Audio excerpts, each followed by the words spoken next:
Hello viewers, আশা করি আপনারা সবাই খুব ভালো আছেন। আপনাদের সকলের সুস্বাস্থ্য কামনা করে আজকের ব্লগ শুরু করছি।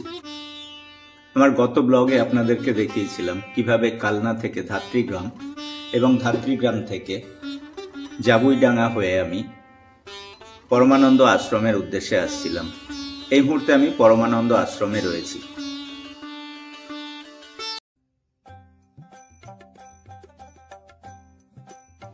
ভিউয়ার্স, আপনাদের নিশ্চয়ই জানার আগ্রহ হচ্ছে যে স্বামী পরমানন্দ কে এবং পরমানন্দ মিশন সম্পর্কে। স্বামী পরমানন্দ গুরু মহারাজ ভারতের পশ্চিমবঙ্গ রাজ্যের বর্ধমান জেলার কৃষ্ণদেবপুর নামে একটা ছোট গ্রামে 1954 সালের 25শে ডিসেম্বর জন্মগ্রহণ করেছিলেন। পিতা ফকিরচন্দ্র দাস ও মা নিভারানী দেবী তার নাম রাখেন রবীন্দ্রনাথ বা রবি। পিতামাতা উভয়েই আধ্যাত্মিকভাবে সমৃদ্ধ ছিলেন। তার শৈশব ছিল আধ্যাত্মিক বিষয় নিয়ে ঘটনাবহুল।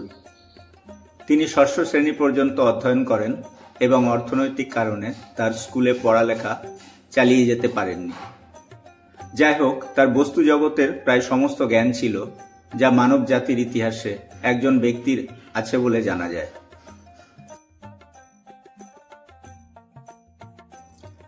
তিনি খুব অল্প বয়সেই হিমালয়ে গিয়েছিলেন পায়ে হেঁটে। এ সময় তিনি বেশ কয়েকজন উচ্চ আধ্যাত্মিক ব্যক্তিত্বের সংস্পর্শে আসেন। পরে তিনি প্রায় সমগ্র ভারত ভ্রমণ করেন এবং তাদের দৈনন্দিন জীবনে অনাথ ও পথ শিশুদের সংগ্রাম অনুভব করেন।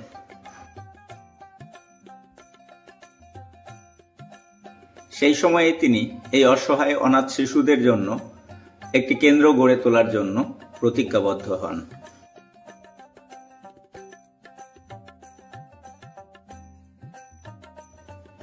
তিনি তার ম্যান মেকিং প্রোগ্রাম অর্থাৎ art of life and art of living এ শারীরিক ভাষা জানা, নিজের মন পড়তে এবং নিজেকে জানার জন্য কাজ শুরু করেছিলেন। 1978 সালে ঐশ্বরিক পরিকল্পনার জন্য তিনি পরমানন্দ মিশন নামে একটি সামাজিক ও আধ্যাত্মিক কেন্দ্র প্রতিষ্ঠা করেন। এই কেন্দ্রটি বর্ধমান জেলার একটি প্রত্যন্ত গ্রাম বনগ্রামে অবস্থিত, যা নিকটবর্তী জনপদ মেমারি থেকে 14 কিলোমিটার দূরে। এরপর তিনি অসহায় অনাথ শিশুদের সেবা করার জন্য এবং নিঃস্বার্থ সেবার মাধ্যমে তার অনুসারীদের জন্য পরিপূর্ণতা অর্জনের জন্য একটি প্ল্যাটফর্ম তৈরি করার লক্ষ্যে একটি অরফানেজ হোম প্রতিষ্ঠা করেন। পরবর্তীতে মানবতার সেবার জন্য এই মিশনের বেশ কয়েকটি শাখা প্রতিষ্ঠিত হয়।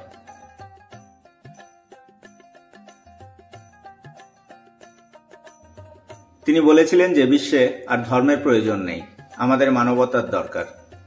তিনি পরমানন্দ মিশনের কল্পনা করেছিলেন এবং একটি দৃষ্টান্ত স্থাপন করেছিলেন যে মানবতার সেবায় জীবন্ত ঈশ্বরের সেবা।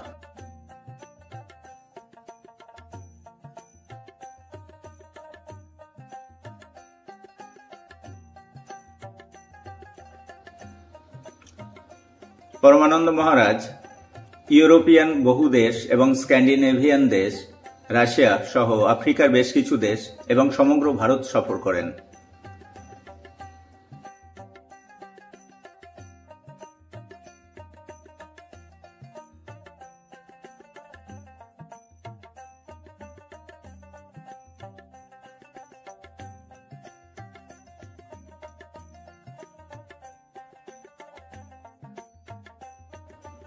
স্বামী পরমানন্দ ঠাকুর শ্রী রামকৃষ্ণ এবং স্বামী বিবেকানন্দের দর্শনের উপর ভিত্তি করে একটি আধ্যাত্মিক সংগঠন হিসেবে এই মিশনটি শুরু করেছিলেন, অর্থাৎ জাতি, গোষ্ঠী বা ধর্ম নির্বিশেষে অর্থনৈতিকভাবে দরিদ্র লোকদের সেবা প্রদানের জন্য।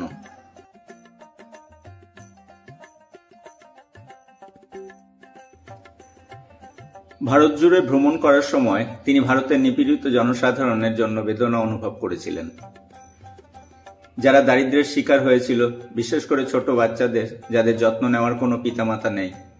এইভাবে তিনি নিঃস্ব, অনাথ ও হতভাগ্য নিপীড়িত জনসাধারণকে একটি সেবা প্রদানের জন্য এই মিশনটি প্রতিষ্ঠা করেছিলেন।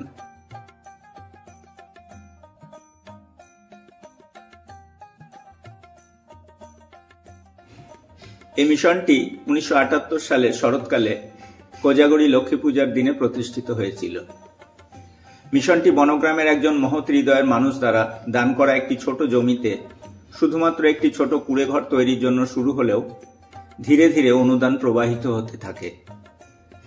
একটি ঐশ্বরিক সংযোগ এবং গুরুজির ভালোবাসা ও করুণার সাথে মুষ্টিমেয় কিছু যুবক ও মহিলা হাত মেলান পরমানন্দ মিশন নির্মাণে, যেটি বর্তমানে একটি বিস্তীর্ণ এলাকা জুড়ে রয়েছে এবং যার চারপাশে ধানক্ষেত রয়েছে। আশ্চর্যজনকভাবে মিশনটি লাফিয়ে লাফিয়ে বেড়েই চলেছে।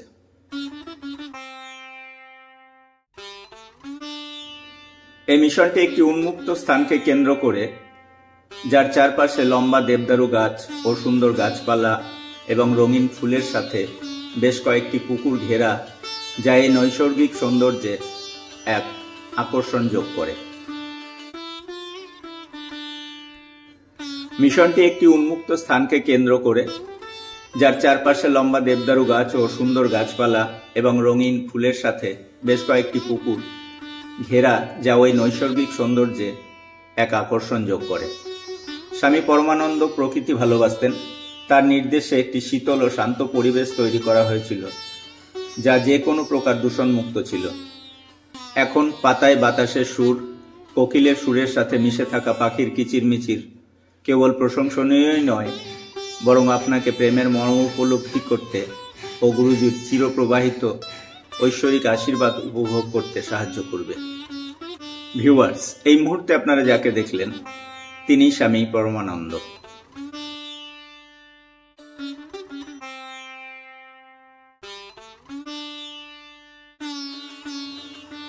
মিশনের একটি প্রাথমিক বিদ্যালয় এবং একটি উচ্চ বিদ্যালয় রয়েছে, যা নার্সারি, কিন্ডারগার্টেন এবং দশম শ্রেণী পর্যন্ত প্রাথমিক শিক্ষা প্রদান করে।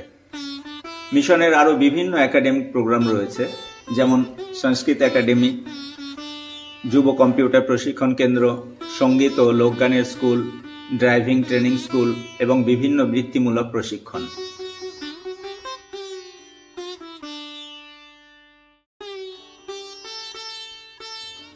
অনাথদের জন্য একটি নতুন হোস্টেল নির্মাণ করা হয়েছে, যেখানে 500 জন অনাথের থাকার ব্যবস্থা করা হয়েছে।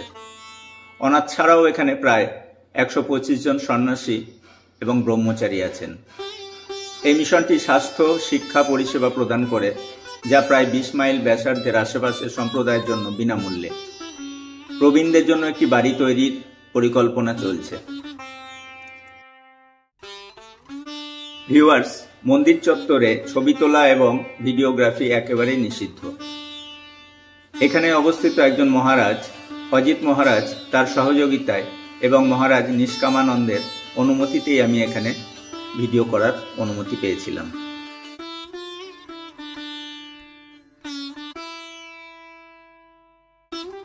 ভিউয়ার্স, এখন আমি পরমানন্দ মিশনের মূল মন্দিরে রয়েছি। এই মন্দিরে পরমানন্দ মহারাজের মূর্তি স্থাপিত রয়েছে।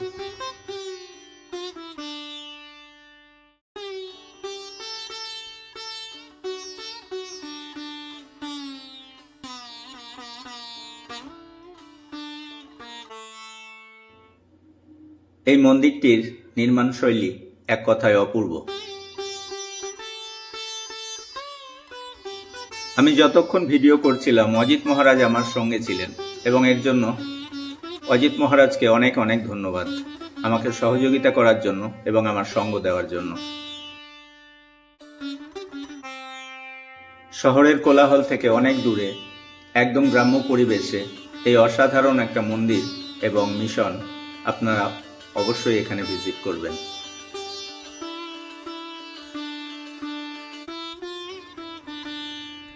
হাওড়া কাটোয়া সেকশনে যে কোনো ট্রেন ধরে আপনারা ধাত্রীগ্রাম স্টেশনে পৌঁছাতে পারেন। ধাত্রীগ্রাম থেকে বাসে অথবা অটোতে করে জাবুইডাঙ্গা আপনারা পৌঁছালে জাবুইডাঙ্গা থেকে ডান দিকের রাস্তা বনগ্রামে আসছে। সেই বনগ্রামেই এই মন্দিরটি এবং মিশন অবস্থিত। যারা নদিয়া জেলার কল্যাণী অথবা হুগলি জেলার ব্যান্ডেল থেকে আসবেন, তারা STKK রোড ধরে বলাগড়, সোমরাবাজার, গুপ্তিপাড়া হয়ে কালনা পৌঁছাতে পারেন। কালনা পৌঁছানোর পরে আপনারা ধাত্রীগ্রামে আসবেন এবং ধাত্রীগ্রাম থেকে জাবুইডাঙ্গা পর্যন্ত এসে বনগ্রামে পৌঁছাতে পারবেন।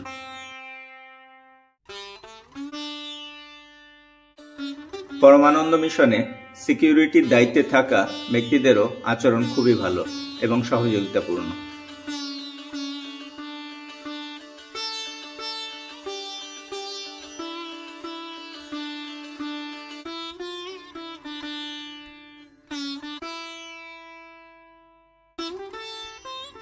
ভিউয়ার্স, আপনারা এখানে আসলেই একমাত্র বুঝতে পারবেন যে কি সুবিশাল আয়তনের এই আশ্রম এবং মন্দির চত্বর।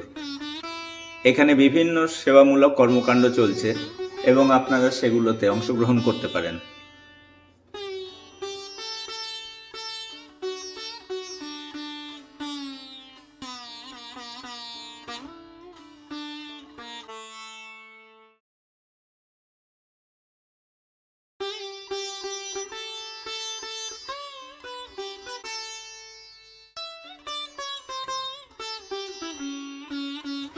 পরমানন্দ মিশনে আপনি 2-1 দিন থাকতে চাইলে এখন যে বিল্ডিংটি দেখতে পাচ্ছেন এখানে থাকার ব্যবস্থাও আছে এবং খুব সামান্য অর্থের বিনিময়ে আপনারা এখানে থাকতে পারেন। যদিও কোনো ভাড়া বা এমন কিছু নির্দিষ্ট নেই, আমি একজন মহারাজের সঙ্গে কথা বলে জানলাম শুধুমাত্র সামান্য কিছু ডোনেশন দিয়েই আপনারা এখানে থাকতে পারেন।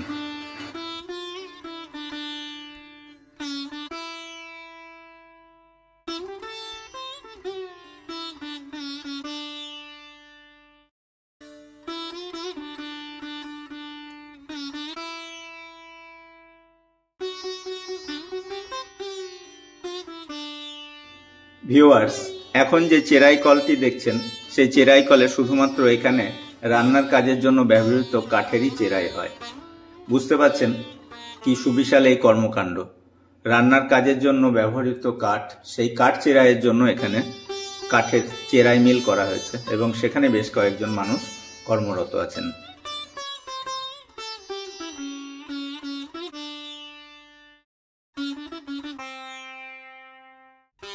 ভিউয়ার্স, আমি এখন আপনাদেরকে নিয়ে যাচ্ছি ওল্ড এজ হোম অর্থাৎ বৃদ্ধাশ্রমে।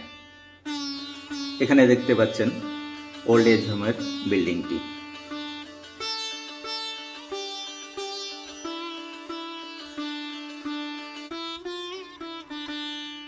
ভিউয়ার্স, এখন আপনারা দেখছেন পরমানন্দ মিশনের গোশালা। এখানে প্রায় 40টি গাভী রয়েছে এবং সেই গাভীরা এই পরমানন্দ আশ্রমে দুধের যোগান দেয়। ভিউয়ার্স, এখন যে বিল্ডিংটি দেখছেন এটি অফিস রুম। এই অফিস রুমের ভিতরেই স্বামী নিষ্কামানন্দ তিনি এখানে বসেন। তিনিই আমাকে অনুমতি দিয়েছিলেন এই মন্দির চত্বরে ভিডিওগ্রাফি করার, তার জন্য তাকে অনেক ধন্যবাদ।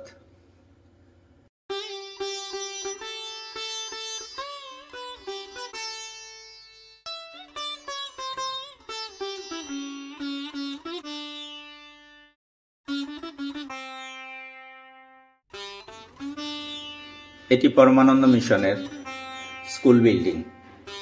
এখানে ক্লাস 10 পর্যন্ত পড়াশোনা করার ব্যবস্থা আছে।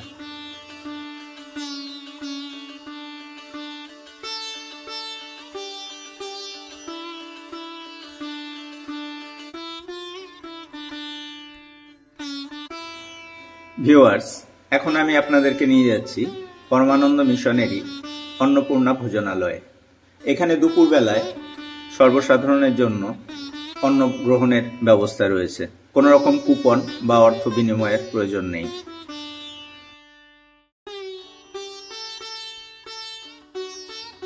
ডেসক্রিপশন বক্সে পরমানন্দ মিশনের ওয়েবসাইটের লিঙ্কটা আমি দিয়ে দেবো, আপনারা কন্ট্যাক্ট করতে পারবেন।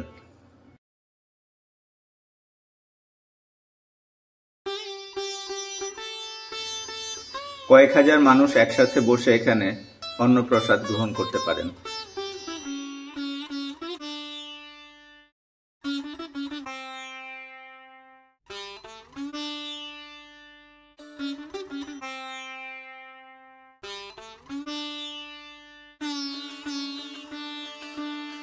ভোজনালয়ের পাশেই যে বিশাল বড় পুকুর রয়েছে সেখান থেকে দূরের মূল মন্দিরের দৃশ্য একটা অসাধারণ পরিবেশ তৈরি করছে।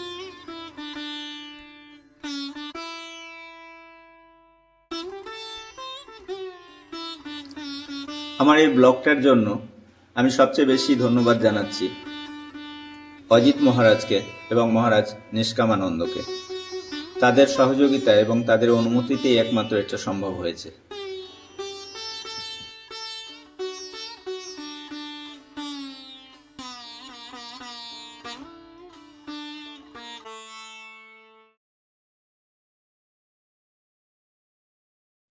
ভিউয়ার্স, এই প্রাচীন বটগাছের নিচে যে জীর্ণ কুটির দেখছেন, সেখানেই একসময় পরমানন্দ মহারাজ বসতেন।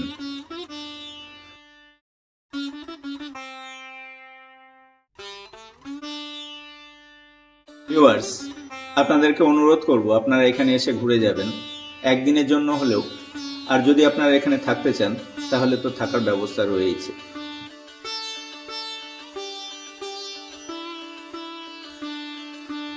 বন্ধুরা, আমি এভাবে গ্রামগঞ্জের বিভিন্ন জায়গায় ঘুরে বেড়াই এবং গ্রামগঞ্জের প্রাকৃতিক সৌন্দর্য, প্রাচীন মন্দির, স্থাপত্য, মসজিদ, গির্জা এগুলো আপনাদেরকে দেখানোর চেষ্টা করি। যদি আমার কন্টেন্টগুলো আপনাদের পছন্দ হয় তাহলে প্লিজ আমার চ্যানেলটাকে সাবস্ক্রাইব করে দেবেন এবং লাইক, কমেন্ট এবং শেয়ার করে আমাকে উৎসাহিত করবেন। ধন্যবাদ বন্ধুরা।